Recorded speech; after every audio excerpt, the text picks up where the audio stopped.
some very important interests for everyone who is involved in this case. I think the state said it, it's not a slam dunk either way.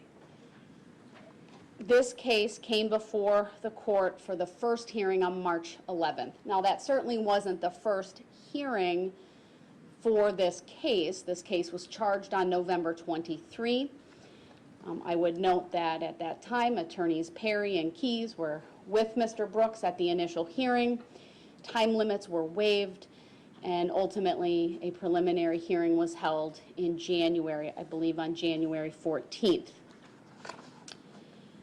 So there was a little bit of a delay in getting this case to the trial court, but I would not call that a long delay for maybe folks who aren't familiar with the criminal justice system. For anyone who is in custody has a right to a preliminary hearing within 10 days, and that was waived.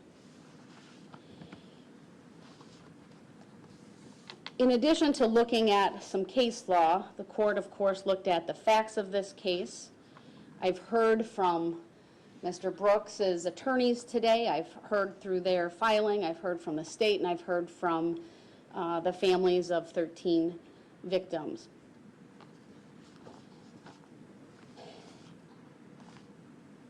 A motion for continuance is a matter that is within the sound discretion of the trial court. And I am primarily going to be citing from a case, State versus Woolman, which is a Wisconsin Supreme Court case from 1979. It's found at 86 Wisconsin 2nd 459. And there's a lot of other sites that they have within that, but I'm not going to go through all of the individual sites, but all of this is found in that case. Now, a denial of a continuance potentially implicates the Sixth Amendment right to counsel and the 14th Amendment right to due process of law.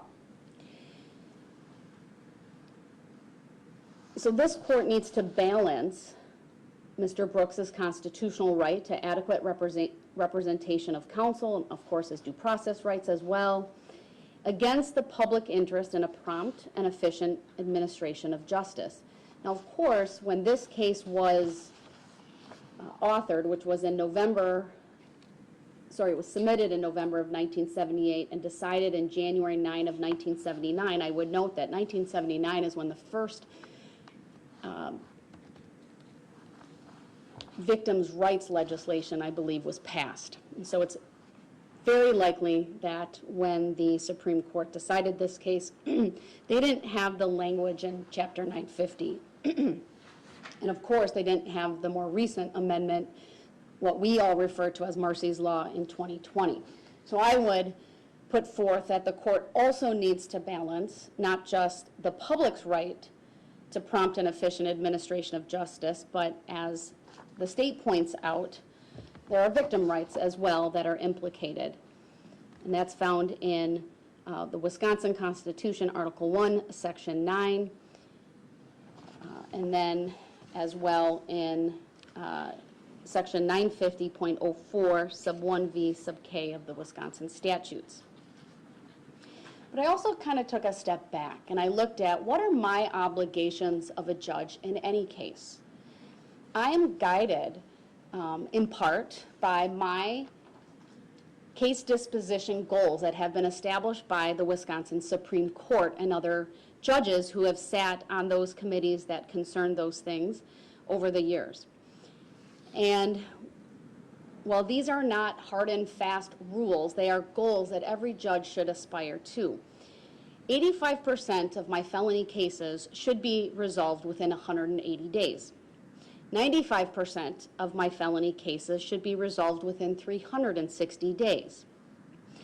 I think that is because in the backdrop of all of this are some very important constitutional rights. The United States Constitution in Amendment 6 talks about the right to a speedy trial. Wisconsin Constitution Article 1, Section 7 echoes that right.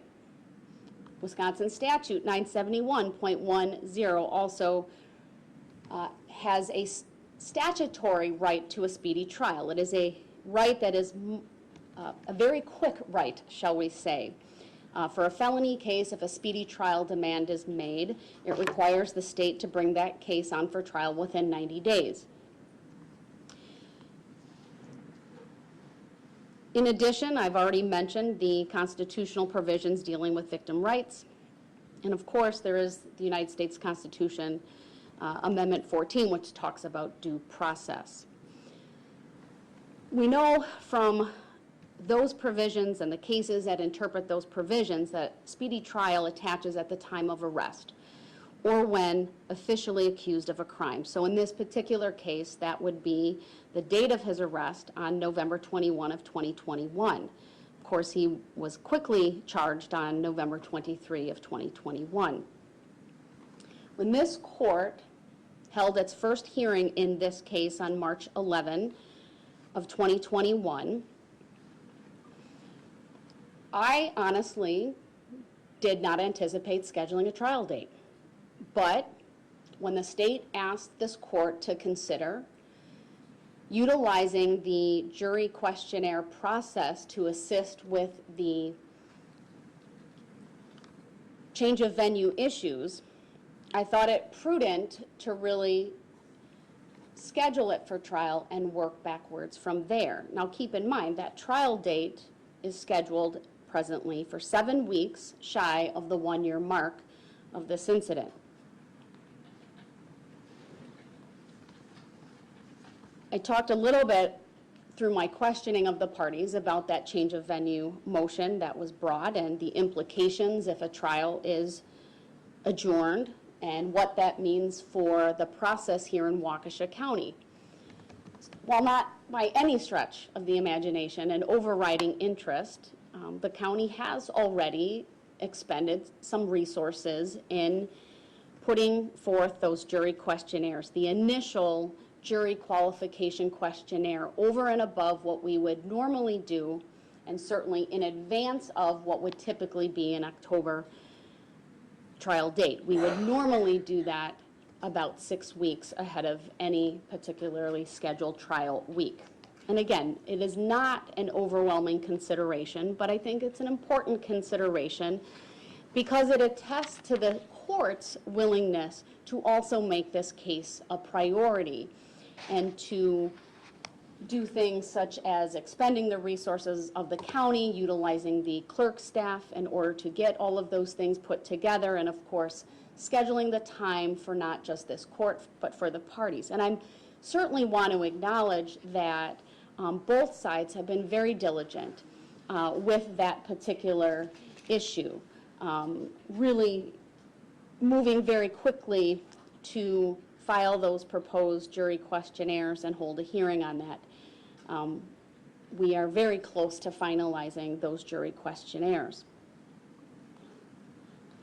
I also want to be mindful that I have 2 very experienced and well-respected defense attorneys before me who are making this request to the court. They are telling this court that they do not believe an October trial date is feasible. They clearly understand their obligations to Mr. Brooks regarding investigation, review of discovery, analyzing defenses. They, of course, have already filed the change of venue motion, understanding the time limits for filing such a motion. As I've already indicated, they were very diligent in filing their proposed jury questionnaire and cooperating with that process. I also know that the state has been very diligent in their responsibilities in providing discovery information. That's why I asked the question early on about the statement in the state's reply to this motion and whether that was accurate or the defense wanted to provide any additional information. And I believe Attorney Perry's words were it was generally quite accurate. And what do we know from that? The preliminary hearing was held on January 14 of 2022 at the request of the defense.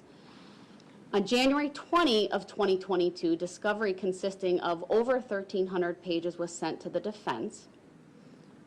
And on February 9 of 2022, there was a 2-page supplement report and 2 crime lab reports that were provided to the defense by email.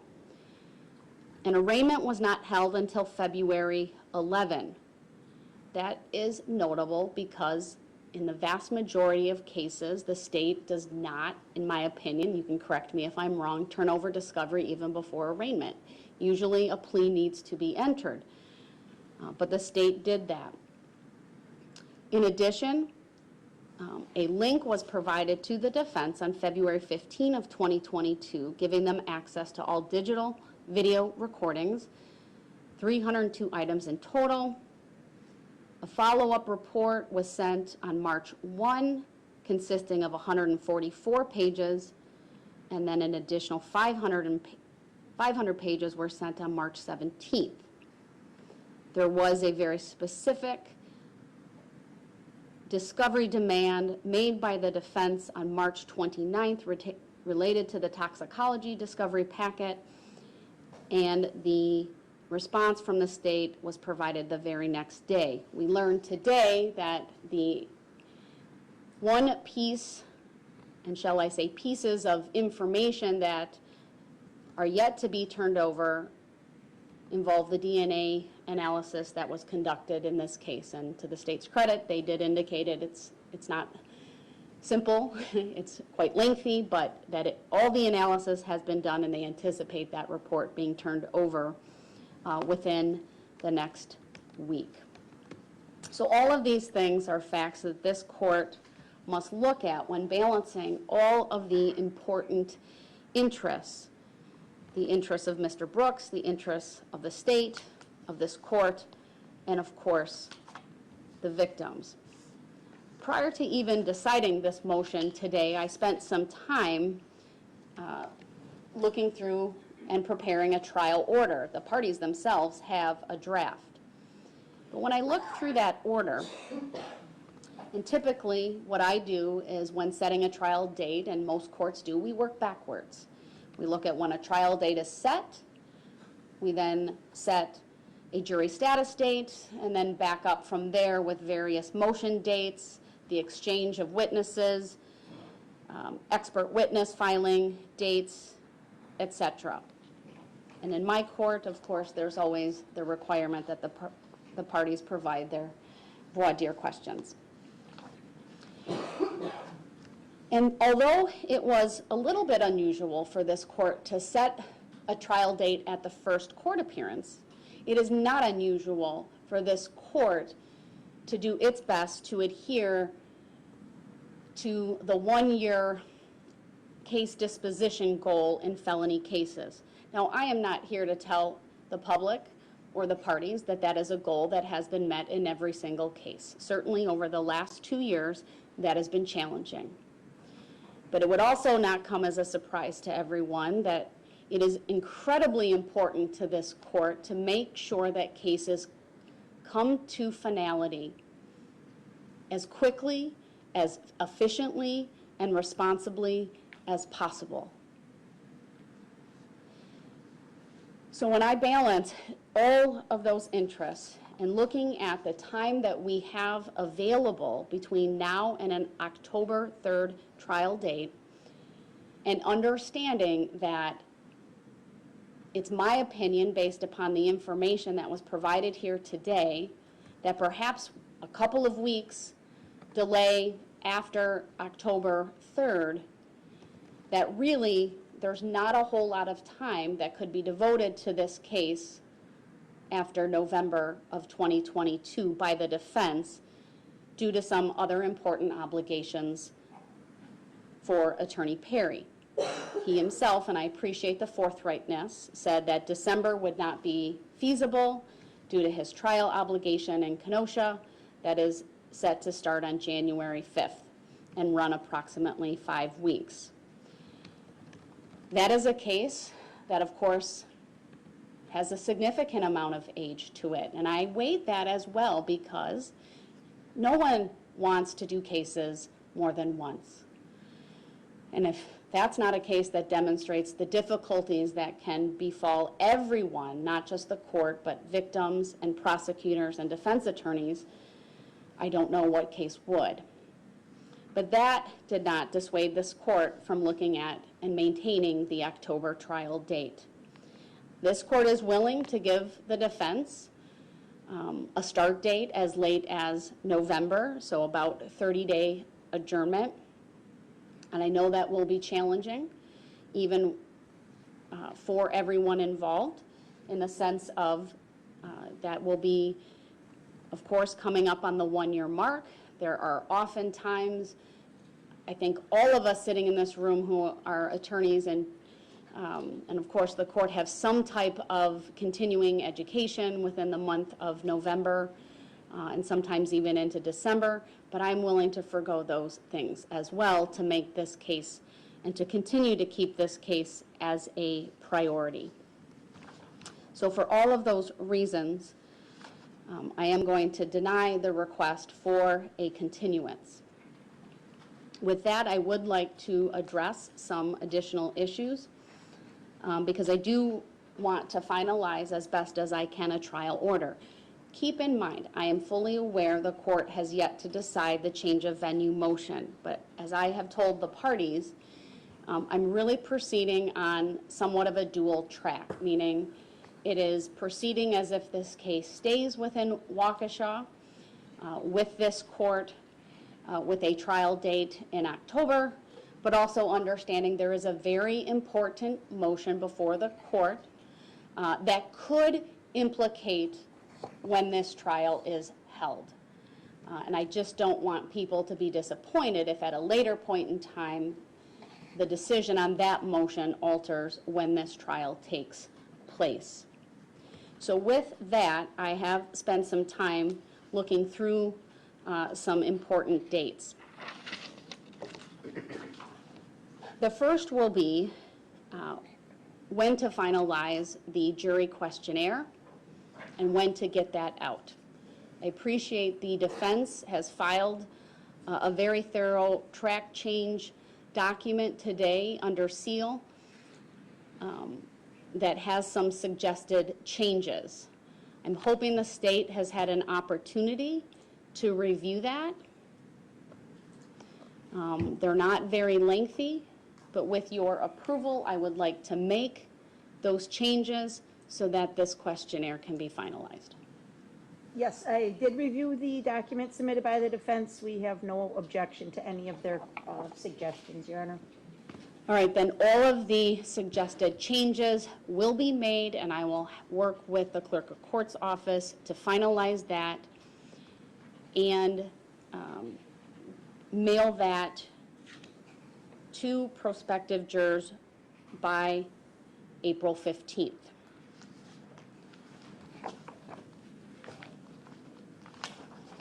I am going to have those questionnaires due no later than May 13th.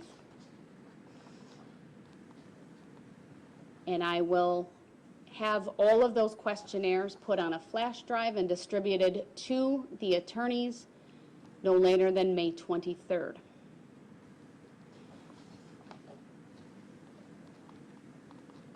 I am proposing a June 10th deadline for a supplement to the motion by the defense and a simultaneous state's reply or response, as the case may be. I do expect both parties in their supplement, well, the defense supplement and then the state's response to address victim rights. I think that's an important consideration with the change of venue given Marcy's law. And then I'd like to propose a hearing date on the change of venue motion the week of June 20th.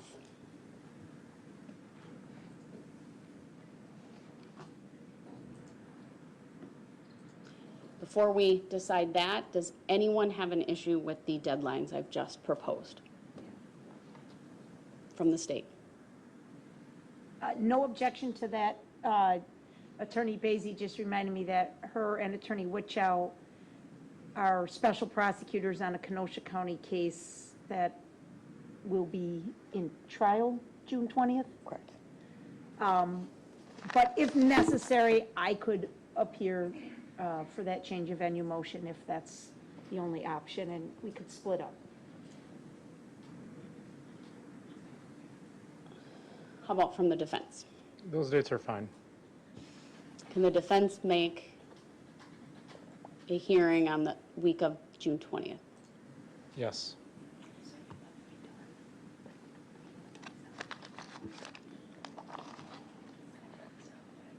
My preference is June 20th in the afternoon. And second would be June 22nd in the morning. And if those don't work, I have one other time spot. The 20th in the afternoon works for us. The 22nd in the morning does not. I just want to confer with the victims, Your Honor. Anybody have any significant challenge Monday, June 20th in the afternoon for the change of venue motion? Okay, everyone in the courtroom's indicating that afternoon's acceptable. I am available at that time, Your Honor. Thank you, and I do appreciate the willingness to do that without your co-counsel.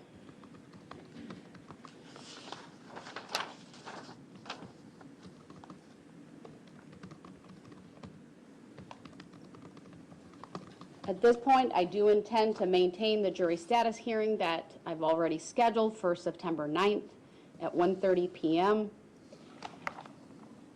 I will be setting a pretrial motion deadline of August 1st. And if the parties are available, I would like to give you a motion hearing date. I will make myself available the entire day, if need be, on August 26th.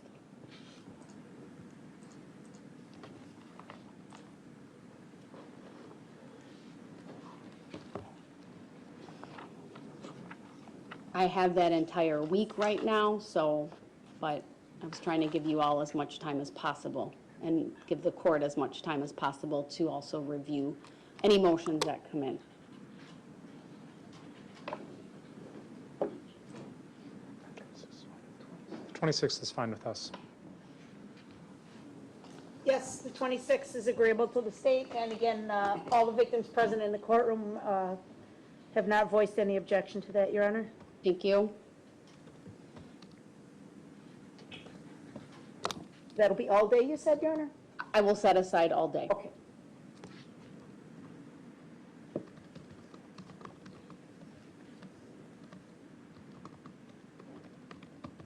I know the state previously has said the state would be ready to go to trial in short order, so rather than do simultaneous witness exchange, I was going to ask if you could file your witness list sooner than the June 1 date, perhaps even by May 1. Yes. Would you be able to name both lay and expert opinions by that date? Did you say opinions or witnesses? Sorry, witness, Yes. witness lists. Obviously, if it's an expert, you have to have a summary of their report. testimony or Yes. opinions. That's why I said that. Yes, so we expect we will be able to do that, Your Honor. Should there be any challenge, I will alert the court.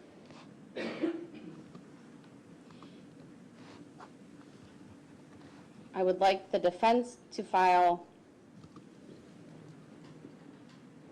their lay witnesses by June 1st, and then disclosure of expert witnesses by July 1st. Do you wish to be heard on that? I guess I'd object for reasons previously stated. Understood.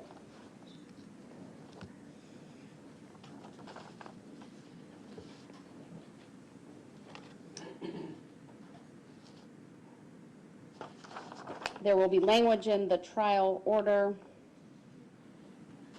regarding jury instructions, and then any additional voir dire questions by August 30th of 2022.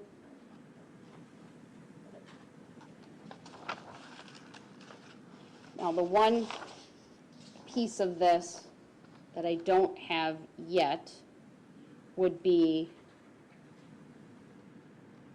when we would have a conference on the returned jury questionnaires, again, presuming the court keeps everything, we keep going forward. That is something I can add to this trial order today, or we could discuss after the court decides the change of venue.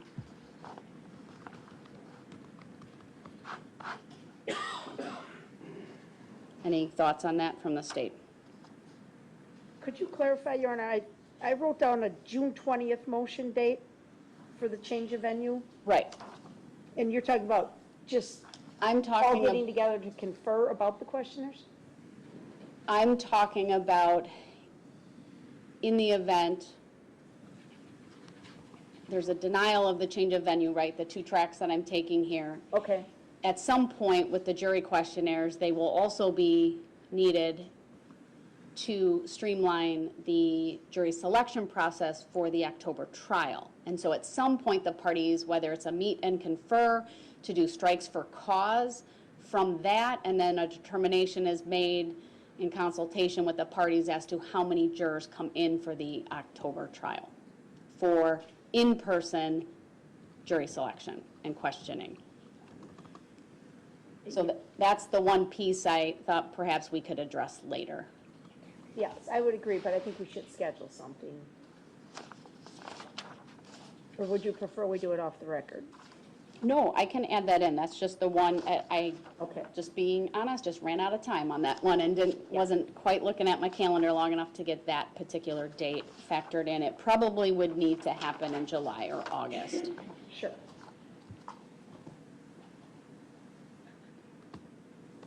And the only other thought I had on that is whether we, depending on motions that are filed, we could use that August 26th date for jury questionnaires as well. And maybe schedule a second day if we need to go beyond that, whether it's for motions or the jury questionnaires. Are you all tracking me? Yes. Okay, Could we maybe do the 25th and 26th? that's fine. Would the defense be available for that? It's fine, let's just do that. Right, because I'm assuming we want to do it well before the jury status hearing, which is only a couple of weeks later on the 9th. All right, so we'll use, what I will put in the order will be a requirement that prior to the motion hearing date and jury questionnaire conference on the 25th and 26th, that the parties meet and confer on any strikes for cause that you all agree to. Does that make sense? Yes. Attorney Yes. Perry? Okay. I think I've covered all the dates that I need to cover in the trial order. I will be finalizing that and will obviously upload that to the e-filing system. Your Honor, would you consider adding a deadline for the defense to enter a special plea, if any? Attorney Perry? I'd object to any deadline on that, aside from just Mr. Brooks's rights in the Wisconsin statutes.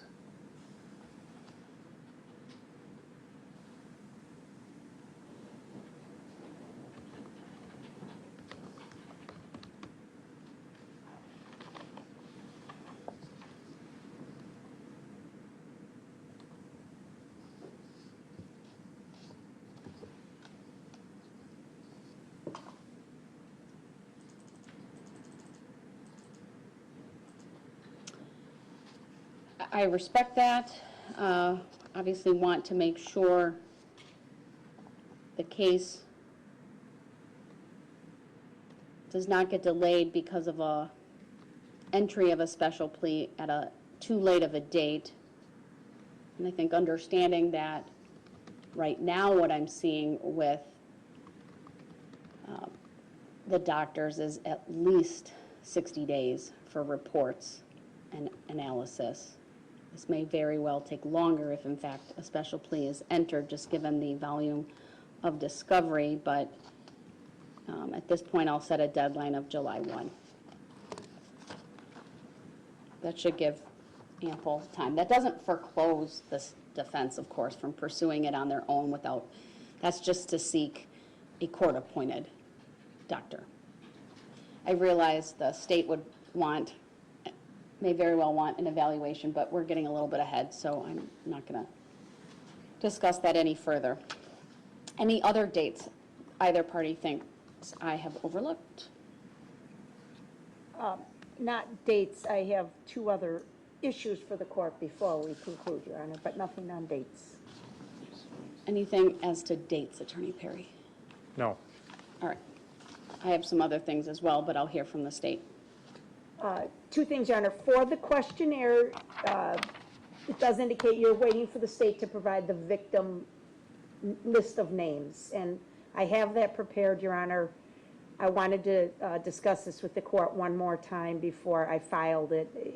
It's ready to go. I can hit a button and you'll have it, but several of the families have expressed significant concern with having their children named. Now, I understand the jurors, the potential jurors, will be told they are not to disclose this information whatsoever, but the majority of the names on the list are children. So I just wanted to bring that to the court's attention again. I really don't have a good workaround for that because other than to say it really doesn't go to the change of venue motion. So it could be something that we give to them much later, much closer to the trial date. Again, I think the concern is if we send it out now in April, at least in theory, that list is out there floating around for months and months. They're told not to disseminate it, but that's the reality of it. So if the court orders me to do it, I will certainly do it. It's ready to go. But that is the concern that many, many families expressed about naming their children. I do think it goes to the issue related to the change of venue if the defense wants to be heard further. And I understand the family's concerns, but with so many victims in this case, one of the issues that has been raised is whether a jury can be found in this county and whether, given the reach of people, you know, it's often been described that we're all 6 degrees separated in one way or the other. And I think it's important that people see those names. They may not, it just has the potential to tell us, the court and the parties, who in the community has some connection. I realize, I think what some people might think, and it's not really wrong, is that if you know someone and if someone in the community knows one of these children victims, they're going to know them and they're going to know their name and there are other questions. I want to err on the side of caution. There is a very strong, in all caps, in bold and highlighted, it's going to be printed in color, about the importance of keeping this confidential. They can't copy this, they can't keep it, they can't distribute it. So I feel that those protections are sufficient, and because they are named victims in this case, it's important to have that information out there. I appreciate that, but I am going to order the state to turn that over. Okay, understood. We will have that filed today. My computer just died, but Attorney Basie probably can. And then my last comment for the court was the reply or the response that I filed this morning to the request for the adjournment. I did file it under a temporary seal. I did that out of an abundance of caution in case there was anything in there that the defense found objectionable or did not want made public. I don't object to the court unsealing it. Maybe the court didn't even seal it, but I filed it under a temporary seal. So I just want that on the record. that we wanted the defense an opportunity to voice any objections if they wanted to.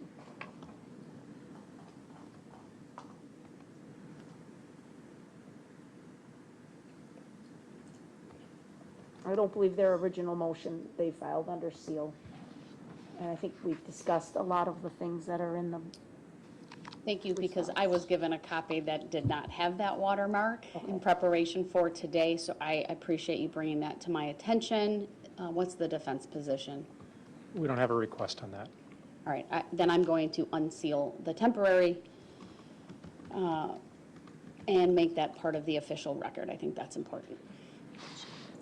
On that note of sealing versus not, it obviously, as this case has progressed, this court has had the parties file under seal their proposed questionnaires, and I wanted to make a record that even though in Wisconsin, anything that's filed in court, unless there is a statutory requirement or constitutional requirement for confidentiality, is part of the open record.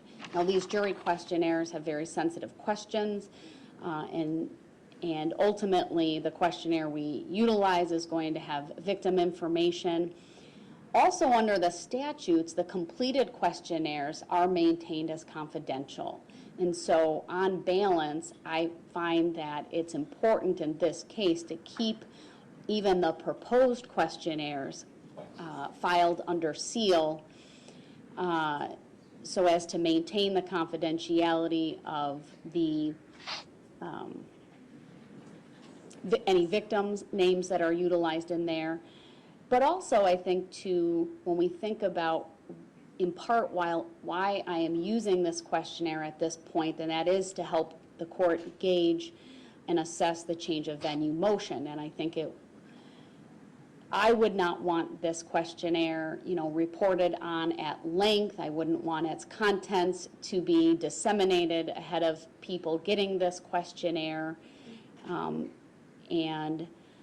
Because, again, it relates to potential jurors, all of those things, in my opinion, weigh in favor of sealing. And so all of those documents I will maintain under seal.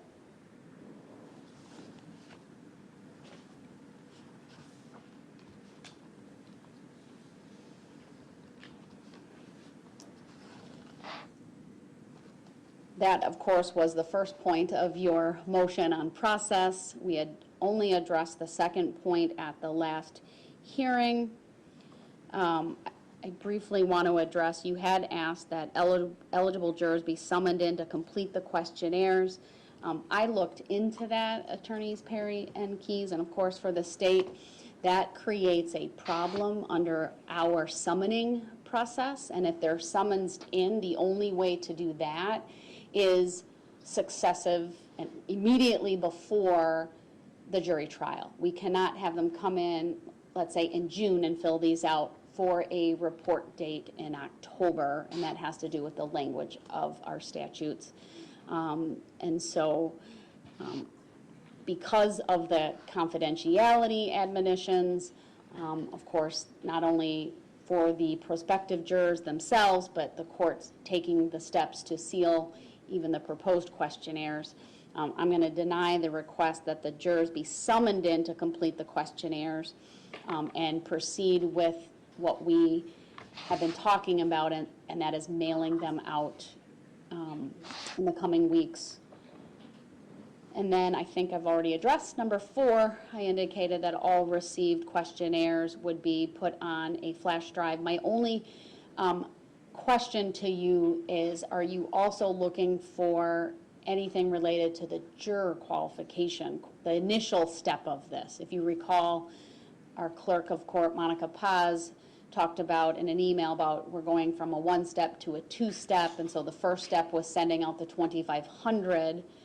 And so I wasn't sure how comprehensive your point number 4 was. We are requesting that all returned documents on this case, including that initial step, be turned over to the parties. So anyone who even requested an deferment and got one, let me talk with Monica and work on that. I know there's a procedure, I believe, in the statutes that you can go directly to her. Usually they come back to me and ask me if I approve, but we'll work with the parties to make sure you have that information as well. All right, I believe that covers everything then in that motion. I wanted to tidy that up today. Anything else we need to address today from the state, No, Your Honor. from the defense? No, I don't think so. All right, thank you, everyone. We are in recess.